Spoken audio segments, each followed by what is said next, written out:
Development नहीं, थोड़ा stock लेना पड़ेगा। देखिए, पूरे त्रिपुरा में कोरोना भी वापस आने वाला है।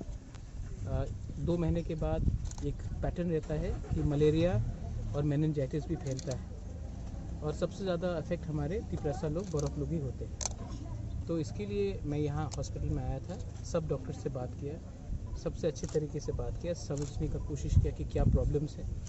मुझे मालूम पड़ा है कि यहाँ में स्टाफ भी कम है, एक्सरे मशीन भी काम नहीं कर रहा है, एनेस्थेटिक नहीं है, तो ये सब चीज़ बहुत फ्यूचर में प्रॉब्लम कर सकता है।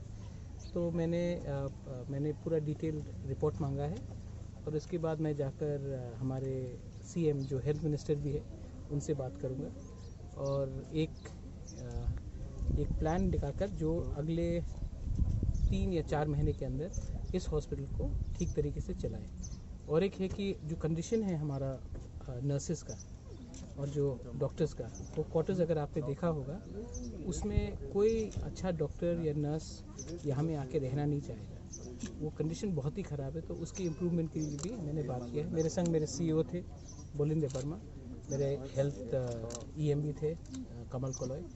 तो मैंने कहा है कि कल तक मुझे रिपोर्ट दिया जाए, क्योंकि मैं इसका काम कल ही से शुरू करना चाहता हूँ। बस यही मेरा आज विजिट करना है। Thank you.